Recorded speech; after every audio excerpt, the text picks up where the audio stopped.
Namaskar, my name is Vinay Kumar, and I again welcome you all in my next session of political theory. We are discussing the Unit 4, and the topic which I'll be discussing in today's lecture, that is the concept meaning of citizenship. तो क्या होती है नागरिकता, इसका मतलब क्या होता है, इसका अर्थ क्या होता है, इसको परिभाषित कैसे करते हैं, नागरिकता कैसे हमें मिलती है और नागरिकता हम खो कैसे सकते हैं, नागरिकता हम कैसे उसको क्विट भी कर सकते हैं। ये सब चीजें हम आज के लेक्चर में पढ़ेंगे। लेक्चर बहुत इंपॉर्टेंट है।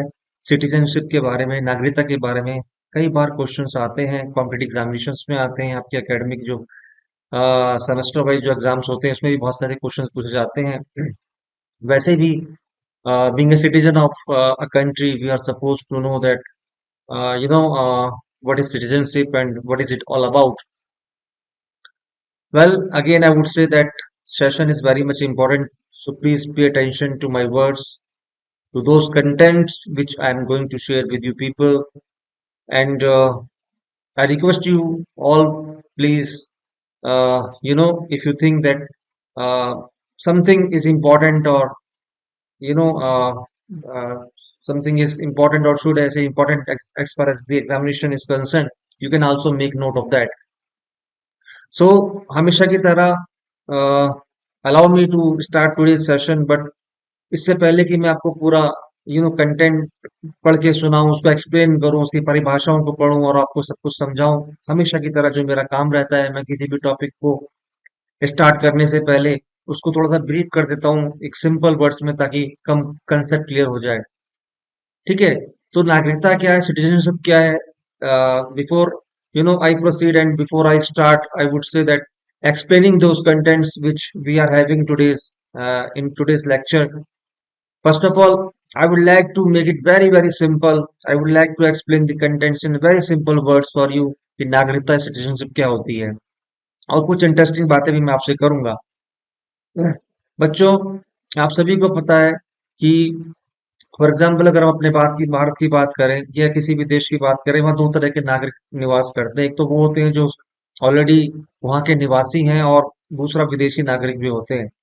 बट जो उस देश के निवासी, जैसे भारत के जो जो निवास कर रहे हैं, जो नागरिकता प्राप्त है, इनको वो अधिकार प्राप्त सब है, जैसे वोट देने का अधिकार है उनको, और उनके राजनीतिक अधिकार है, उनको आर्थिक सामाजिक जो भी कुछ अधिकार दिए गए हैं, प्रदत्त किए हुए संविधान के द्वारा, ये अधिकार विदेशी नागरिक को प्राप्त नहीं होते। तो एक बात तो ये निकल कर आती है कि नागरिकता जो होती है वो हमें हमें न केवल अधिकारों से हमें परिचित कराती है, अधिकार हमें देती है, साथ में हमें कर्तव्यों का भी निर्वहन करने के लिए हमें बताती है, हमारी जो नागरिकता होती है। और अगर हम किसी देश के नागरिक हैं, तो सीधी सी बात है, हमें बहुत सारे अधिकार भी प्राप्त हो जाते हैं नागरिकता प्राप्त होने के साथ ही साथ। बिना नागरिकता के, बिना सिटीजनशिप के किसी व्यक्ति को कोई पहचान नहीं है। अगर मैं कहूँ कि कोई अस्तित्व ही नहीं है, तो अतिशयोक्ति नहीं होगी। Citizenship is very important, for a person, क्योंकि not only he is provided some rights by constitution, but also you know he is supposed to, I would say that carry some duties, कुछ responsibilities भी होती हैं उसके साथ साथ। यहाँ पर थोड़ा सा जानने का और प्रयास कीजिए स्टूडेंट्स, कि आपने एक मूवी देखी होगी, चक दे इंडिया। जब उस व्यक्ति से यहाँ पर मैं एक टॉपिक स्टार्ट करूंगा, I will explain the what is the meaning of, you know आप उसको कह लीजिएगा कि सिंगल सिटीजनशिप, और how single citizenship is different from the dual citizenship, या एकल नागरिकता दोहरी नागरिकता से कैसे अंतर है, थोड़ा सा मैं बात करूंगा। उससे पहले मैं थोड़ा सा कंसेप्ट क्लियर करूं।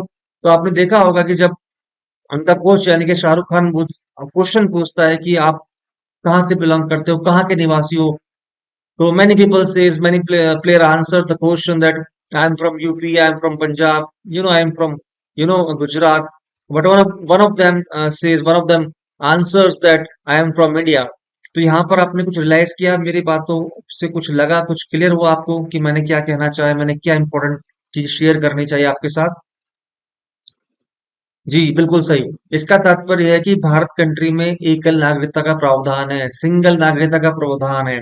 ठीक है, यानी कि इस देश में निवास करने वाले बहुत सी कंट्रीज ऐसी होती है, जैसे स्विट्जरलैंड की बात करें, अमेरिका की बात करें, वहां पर उनके निवासियों को डुअल सिटीजनशिप भी प्रोवाइड कराई जाती है। बट अपने यहाँ पर नागरिकता जो है बच्चों, वो एकल नागरिकता का प्रावधान है या प्रोविजन है, या सिंगल सिटीजनशिप का प्रोविजन है। ठीक है। और सबसे महत्वपूर्ण बात एक और जान लीजिएगा बात, कि हमारे संविधान के भाग 2 में अनुच्छेद 5 से 11 तक, अनुच्छेद 5 से 11 तक नागरिकता के संबंध में वर्णन किया गया। अगर आपसे क्वेश्चन पूछे, बहुत बार पूछा गया है कि पार्ट 2 में अगर मैं कॉन्स्टिट्यूशन की बात करूं, तो article 5 to 11 talks about the citizenship of a person. ये बहुत महत्वपूर्ण बात है, ध्यान रख लीजिएगा। और नागरिकता संबंधी जो कानून है, जो लॉ है, वो फर्स्ट 1955 में पारित किया गया था, और उसमें कई बार मॉडिफिकेशन भी हो चुका है। तो फिर मैं आता हूँ पुनः अपने टॉपिक पे। तात्पर्य यह है कि जब वो क्वेश्चन पुट अप होता है, तो वो कहते हैं मैं भारत का निवासी हूं, यानी कि मान लो फॉर एग्जाम्पल, अगर कोई कहे मैं उत्तर प्रदेश में रह रहा हूँ, तो मैं उत्तर प्रदेश का भी कह लीजिएगा नागरिक हूं, और भारत का भी नागरिक हूं। नहीं, हमारा भारत, हमारा संविधान एक साथ अलग अलग नागरिकता प्रदान नहीं करता है। नागरिकता जो होती है बच्चों, वो राज्य की नहीं होती है, स्टेट की नहीं होती है, वो कंट्री की होती है, वो देश की होती है जिसका वो निवासी है। ठीक है। आप इस चीज को थोड़ा ध्यान में रख लीजिएगा। अगर कोई पूछे आपसे, कोई क्वेश्चन पुटअप करे कि आप कहाँ के निवासी हो, कहाँ के नागरिक, तो आप कहोगे भारत के, ना कि जम्मू कश्मीर के कहोगे, गुजरात के कहोगे, असम के कहोगे, उत्तर प्रदेश की कहोगे, पंजाब की कहोगे। नहीं, ये एक सटीक आंसर नहीं है, ये बिल्कुल गलत आंसर है। और it will be quite wrong answer if you say that I have got dual citizenship, I am from UP, I am from India, I have got citizenship from UP, and I have also got citizenship from, I would say, India. No, it's not like that. कुछ countries ऐसी होती हैं, जैसे America, Switzerland में मैंने बोला, वहां पर क्या होता है कि जो व्यक्ति जिस राज्य में जन्म लेता है, तो उसको वहां की भी नागरिकता प्रदान कर दी जाती है, और उस राज्य की भी नागरिकता प्रदान कर दी जाती है जहां पर जिस देश का वो निवासी है। ठीक है। So in very simple words I would like to start my session, and I will keep on explaining each and everything for you people in simple words. अभी तक के डिस्कशन में मैंने बड़े सिंपल ढंग से आपको समझा दिया कि नागरिकता का मतलब क्या है, इसका कंसेप्ट क्या है, और नागरिकता से आशय क्या है। सीधी सी बात बच्चों, भूलिएगा मत। नागरिकता से तात्पर्य यही कि उस देश का जो निवासी है, उसकी एक पहचान है, उसकी आइडेंटिटी है, और साथ ही साथ उस देश में जो भी अधिकार अन्य व्यक्ति को प्राप्त है, उसको भी प्राप्त हो जाते हैं नागरिकता प्राप्त करने से, जिस देश में वो जन्म लेता है। फॉर एग्जाम्पल भारत की बात करूं, यानी कि नागरिकता जो है, सिटीजनशिप क्या है, उसको उसके अधिकारों से भी रूबरू कराती है, उसको अधिकार देती है। जैसे वोट देने का अधिकार है उसके पास, तो उसको कहीं कुछ प्रॉपर्टी परचेस करने का अधिकार है, उसको जॉब करने का अधिकार है, बहुत सारे अधिकार उसको प्राप्त होते हैं। केवल किस लिए? केवल इसीलिए कि उसको सिटीजनशिप है उस कंट्री की, उसको नागरिकता प्राप्त है उस देश की। ये बात थोड़ा ध्यान रख लीजिएगा। और साथ में एक बहुत बड़ी कंडीशन यहाँ पर और लागू होती है, ये भी इसके लिए आवश्यक है, it is also essential for that person who has got the citizenship of any particular country, that उस देश का जो कॉन्स्टिट्यूशन है उसमें उसकी पूर्ण आस्था हो। और ना केवल वो अपने अधिकारों की बात करे, अधिकारों की बात के साथ साथ वो अपने कर्तव्यों के निर्वहन की, जो उसकी ड्यूटीज है, उसके एग्जीक्यूशन की बात भी वो करे। ठीक है। तो कर्तव्यों का निर्वहन, ड्यूटीज का एग्जीक्यूशन, और उसके राइट्स, और प्लस सबसे बड़ी बात, उसका जो डिवोशन है अपने कॉन्स्टिट्यूशन के प्रति, that is the prime concern as per the citizenship is concern, और today's topic is concern. Okay.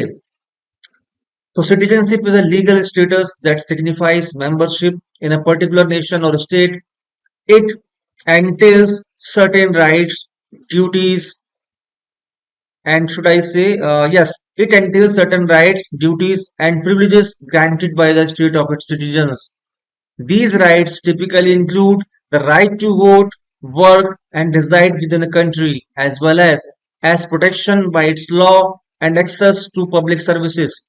Duties of citizenship often include obeying the law, obeying the law, paying taxes, and in some cases, serving in the military or on a jury. Citizenships can be acquired by birth within the country, descent from citizens, parents, naturalization और other legal means. यहाँ पर वो सारी बातें मैं बताऊं कि इन lines में I have gone through all those contents which I'll be discussing with you in today's lecture. मैंने अभी आपके सामने जो डिस्क्राइब किया, वो चीज के बारे में, सिटीजनशिप को तो मैंने समझा दिया, लेकिन आगे भी ये कह रहा है, जो लाइन्स है वो ये कह रही है कि क्या होती है सिटीजनशिप, कैसे प्राप्त की जा सकती है, उसकी ड्यूटीज क्या है, और सिटीजनशिप को हम कैसे खो सकते हैं, उसके बारे में ये बात कर रहे हैं lines. And I will discuss these contents in details in today's session. यहाँ तक के सेशन में डिस्कशन में अब तक समझ गए होंगे कि नागरिकता एक लीगल, एक वैध आपके पास राइट है, कह लीजिएगा स्टेटस सिचुएशन है, जो ये सुनिश्चित करती है कि आप किसी देश के निवासी हैं, आप आपकी एक पहचान है कि आप उस कंट्री के निवासी हैं, और बहुत सारी चीजें जैसे बात कर रहा था, इट एंटेल्स सर्टेन राइट्स, तो सीधी सी बात है, जैसे कि सबसे बड़ी मैं बात करूं, आपको वोट देने का अधिकार है, ठीक है, आपको मौलिक अधिकार राइट है, आपके पास फंडामेंटल राइट्स हैं। तो कितनी बड़ी बड़ी बातें हो रही है, just because you are the citizen of a country. अगर आप किसी सिटीजन के कंट्री नागरिकता नहीं है आपके पास, आप जैसे बहुत से रेफ्यूजीज वगैरह होते हैं, वो कंट्री से भाग कर किसी दूसरी कंट्रीज में आते हैं, रेफ्यूजीज वगैरह होते हैं, अगर उनको सिटीजनशिप नहीं है तो वो ये राइट्स से वंचित रह जाते हैं। They are deprived of these rights which are for the citizens of the I would say that particular country. जैसे भारत के जो नागरिक के पास जो अधिकार है वो उन रेफ्यूजीज को नहीं मिलेंगे। और सीधी सी बात है, no doubt, as I was talking about the duties या कर्तव्य की मैं बात कर रहा था, तो उनकी कुछ ड्यूटीज भी हैं, जैसे कि हम बोलते हैं कि हमारा जो कॉन्स्टिट्यूशन है not only talks about the fundamental rights but it also talks about the fundamental duties. तो if we have got citizenship of any country, it means we have duties as well as we have some responsibilities towards our nation. और ये privileged है हमारा, granted by the state of its citizen, जो भारतीय संविधान द्वारा, जो उस देश के द्वारा मिलता है, ठीक है।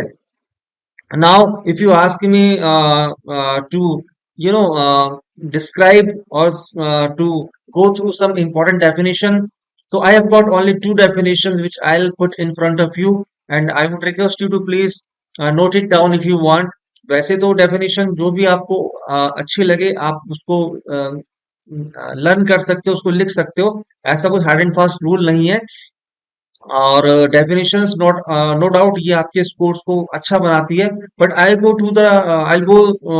Through the definition according to act 1955।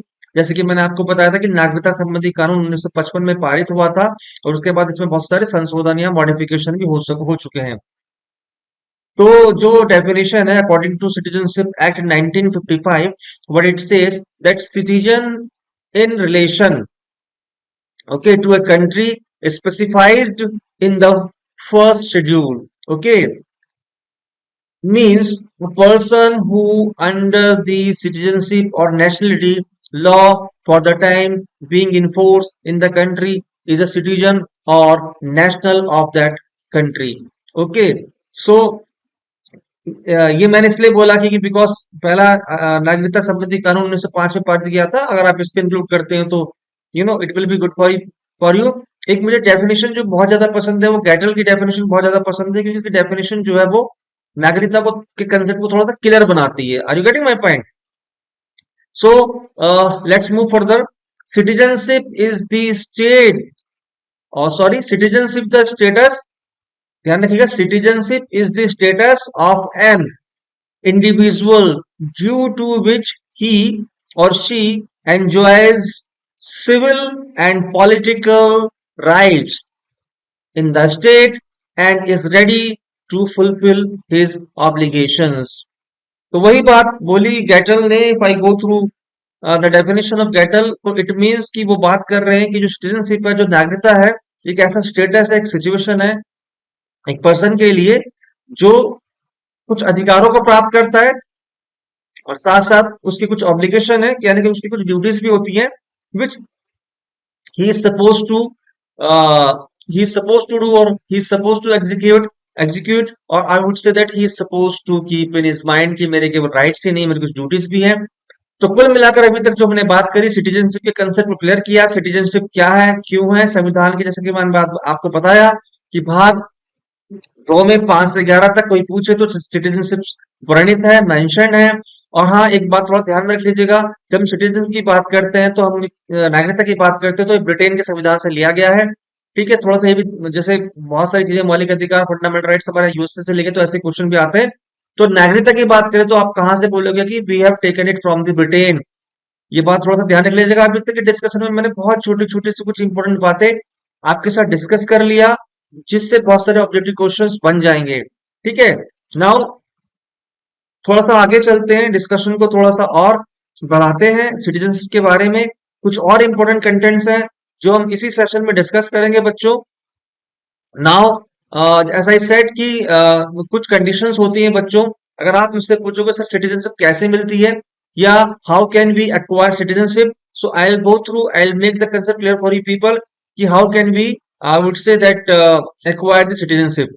ठीक है, तो देखिए, on the basis of the following, ठीक है, आप पता लगा सकते हो, you can, you know, you can, I would say that, know कि how citizenship can be acquired, नागरिकता कैसे प्राप्त कर सकते हैं। ओके, सो सिटीजनशिप या नागरिकता can be acquired through several means, each with its own set of conditions. Here are the primary methods and their typical conditions. Okay, birthright citizenship. तो born on the country's soil in many countries including the United States and Canada, anyone born on the country's soil automatically acquires citizenship regardless of their parents' nationality. बड़े simple terms में मैं बच्चों आपको बताना चाहूंगा कि जैसे कि बात हो रही थी कि सिटीजनशिप कैसे मिल सकती है, यानी कि कोई बच्चा है, कोई बालक है, कोई पैदा हुआ है, तो वो जन्म से ही जिस देश में, जिस कंट्री में पैदा हुआ है, ऑटोमेटिकली उसको उस देश की नागरिकता प्राप्त हो जाती है, भले ही उसके पेरेंट्स किसी भी देश के निवासी हो। समझ गए? ये थोड़ा सा ध्यान में रख लीजिएगा।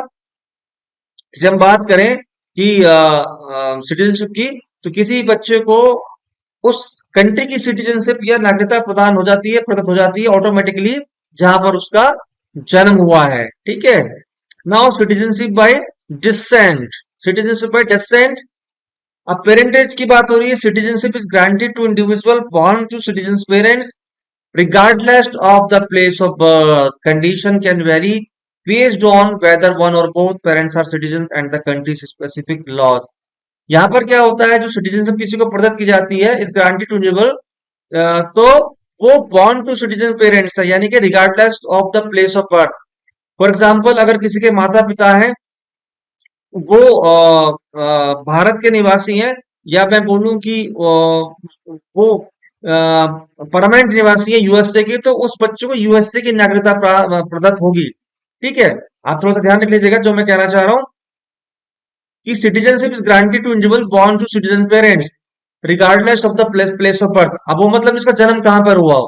ठीक है, चाहे जन्म आप उसको ऐसे भी ले सकते हो कि उसके पेरेंट्स कहाँ के हैं। ठीक है, उसके माँ बाप कहाँ के हैं, तो जहां के माँ बाप हैं, जिस कंट्री के माँ बाप हैं, उस बच्चों को वहीं की नागरिकता प्रदत्त की जाएगी, सिटीजनशिप प्रदान होगी। इससे मतलब नहीं उसका जन्म कहाँ हो, जन्म कहीं भी हुआ हो। ठीक है, अगर उसके माँ बाप अमेरिका में रह रहे हैं, अमेरिका कंट्री में रह रहे हैं, तो उस बच्चे की यूएसए की नागरिकता दी जाएगी। वो बात अलग है कि उसका जन्म किसी और जापान या रसिया में हो गया हो। तो यहाँ पर क्या हुआ, पेरेंटेज में जो मैंने बात करी कि कोई बच्चे को जो नागरिकता दी जाती है, सिटीजनशिप दी जाती है, वो उसके आधार पर दी जाती है कि उसके माँ बाप कहाँ पर हैं।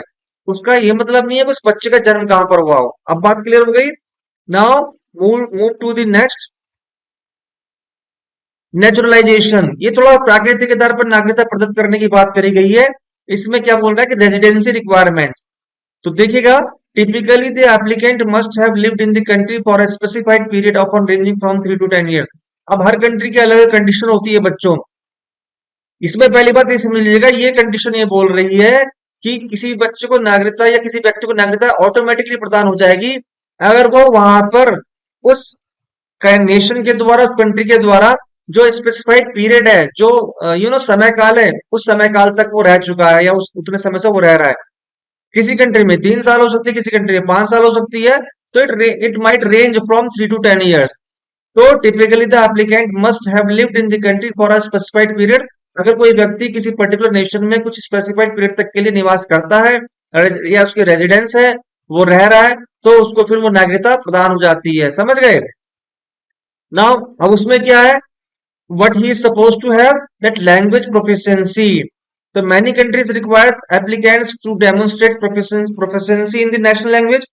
थोड़ी कंडीशन बताई गई है कि उस देश की जो नेशनल लैंग्वेज है उसको, उसमें उसकी प्रोफिशिएंसी होनी चाहिए, वो जरूरी है, तभी नागरिकता प्रदान करी जाएगी।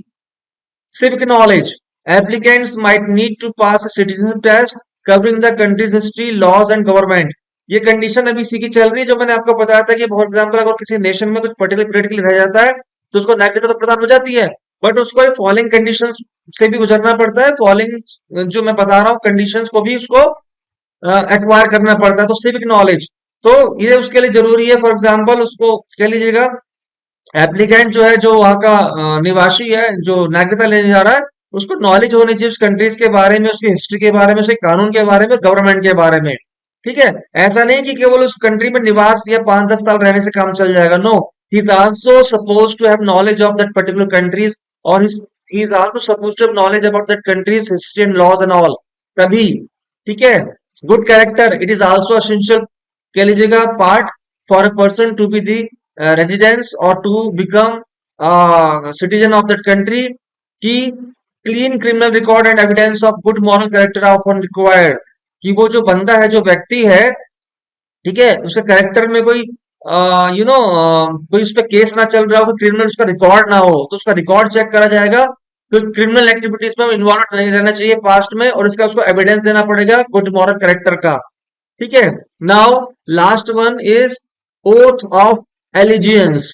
एलिजियंस का मतलब क्या है? यहाँ पर जो एप्लीकेंट है, फॉर एग्जाम्पल उस देश की जो आबोहवा है, उस देश के साथ एडेप्टेशन, वो सब चीजें हैं, उस देश के साथ कह लीजिएगा, he suppose to get along with that allegiance, या इसका मतलब सीधी सीधी आप इसको ऐसे ले लीजिएगा कि उसको शपथ लेते हैं ना, हम कोई शपथ लेते हैं कि हाँ भाई हम इस देश के नागरिक हैं, और इस देश के नागरिक की सच्चे कर्तव्य निष्ठा, पूरी पूर्णता निष्ठा के साथ हम इसके जो रूल्स रेगुलेशंस हैं, जो सेट पैरामीटर उसका हम पालन करेंगे। समझ रहे हो मेरी बात? हम उस किसी भी लॉ के अगेंस्ट नहीं जाएंगे। जो अधिकार सभी को प्रदत्त है वो मुझे भी प्रदान किए जाएंगे या प्रदान किए जाएंगे। I am also perform some duties, ऐसा नहीं कि I will also talk about the my right.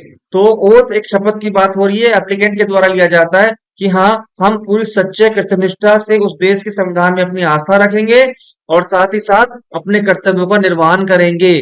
तो ये भी कंडीशन है नागरिकता प्राप्त करने के लिए।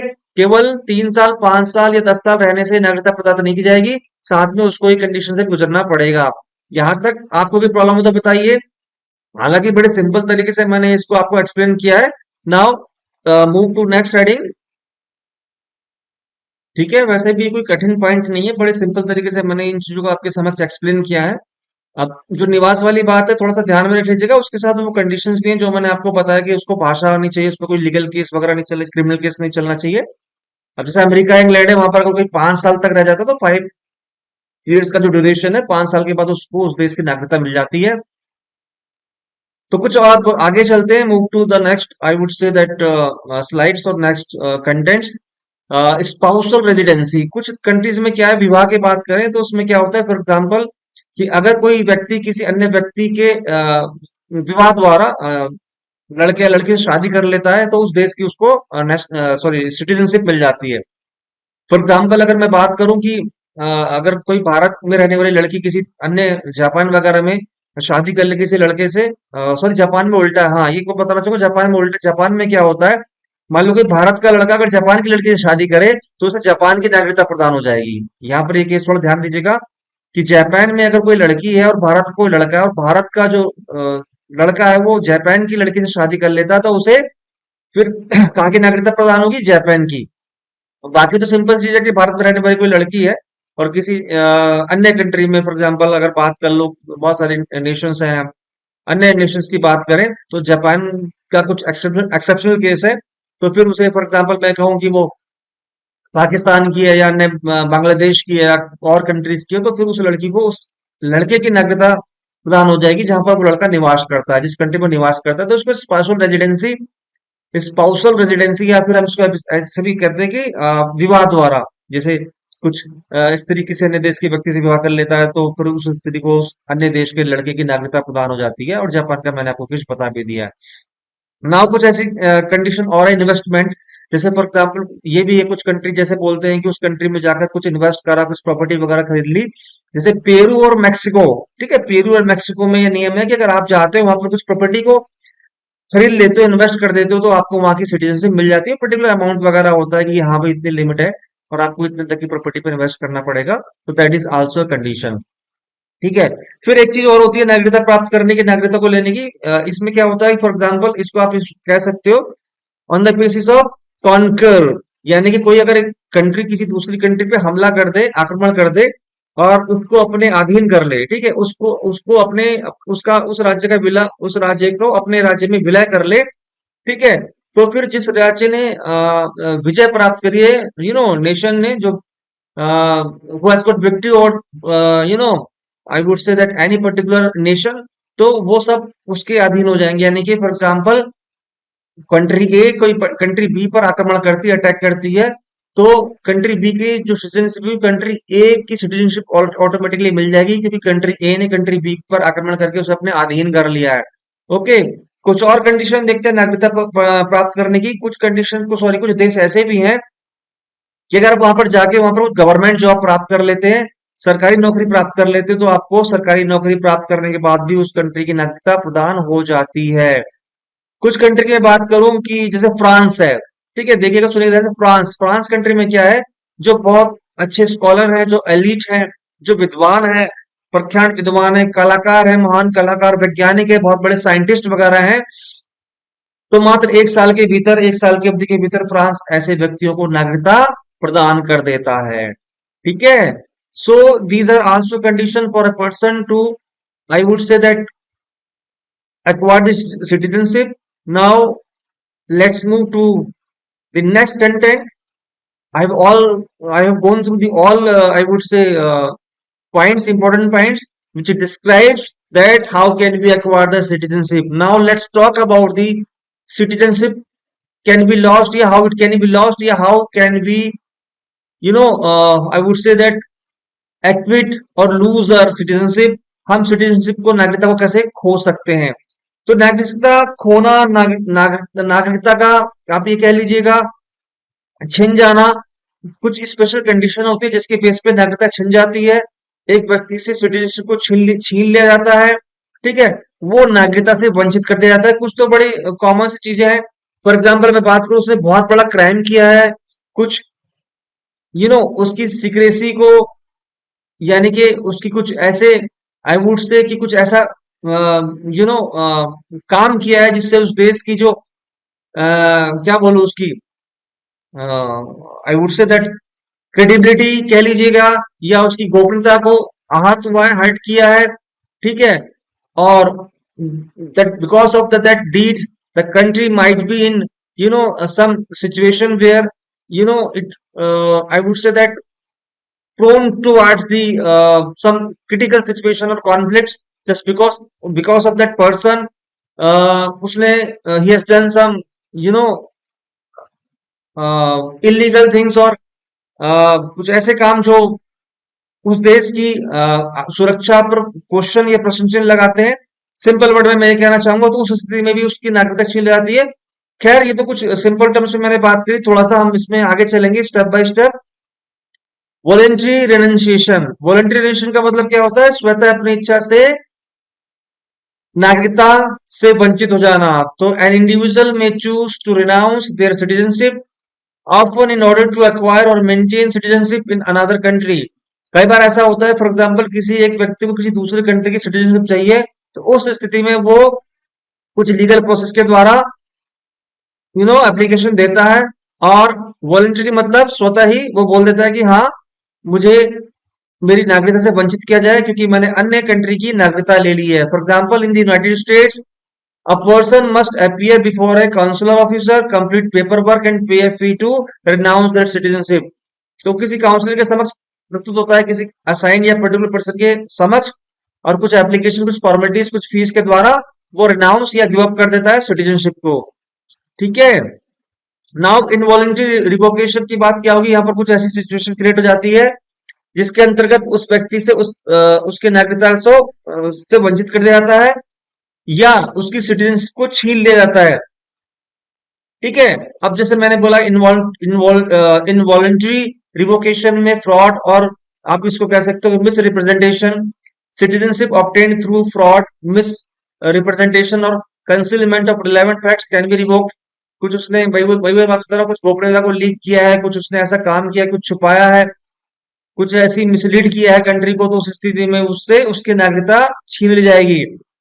क्रिमिनल एक्टिविटीज के बारे में मैंने आपको बता ही दिया कि वो कुछ टेररिस्ट है, देश की सुरक्षा पर सवाल पैदा करता है, क्रिमिनल एक्टिविटीज में इन्वॉल्व है, तो भी उससे उसकी सिटीजनशिप को छीन लिया जाएगा। For example, in the UK government can revoke citizenship if an individual is found to be involved in terrorism provided it doesn't render them stateless.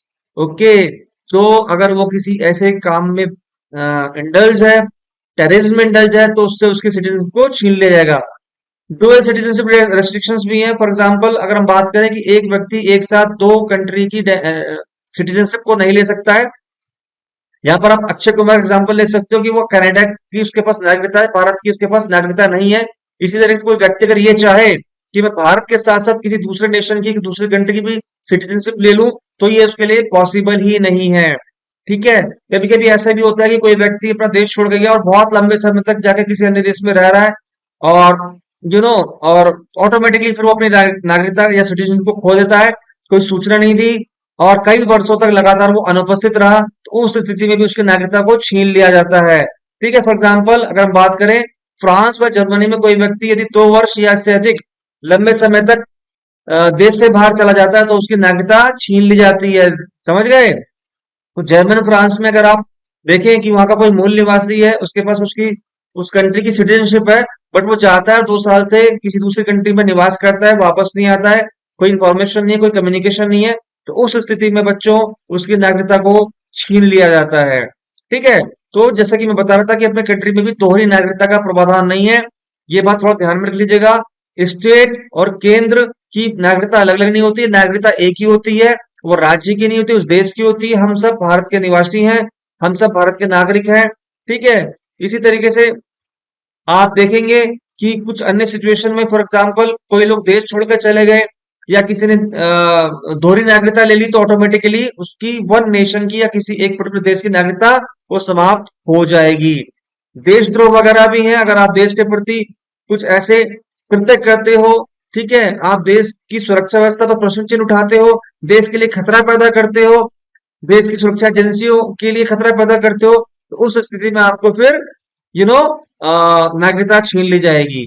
तो दीज आर द, कह लीजिएगा, some conditions through which you can lose your, I would say, sorry, you can loss your citizenship rights.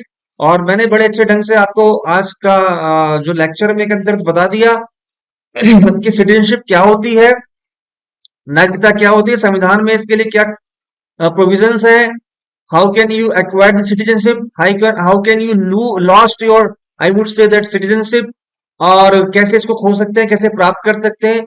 और lecture बहुत important था, हालांकि ज्यादा लंबा session नहीं था, but contents were very much important. I would request you to please go through again the entire lecture. So I would say again that this way we come to the end of today's session. Thank you very much for being part of today's, rather I would say, for being valuable part of today's discussion. And I'll see you again in my next lecture of political theory, in which I'll bring some important topic, some interesting topic, some valuable topic for you people.